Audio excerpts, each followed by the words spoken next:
முதல்ல ஆரம்பிக்கிறோம்.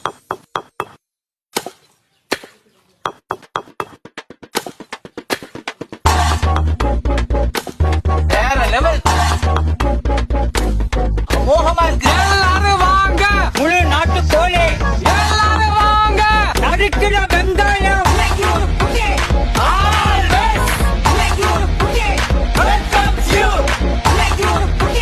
கருவேப்பிள்ளை, கொட்டை வகை.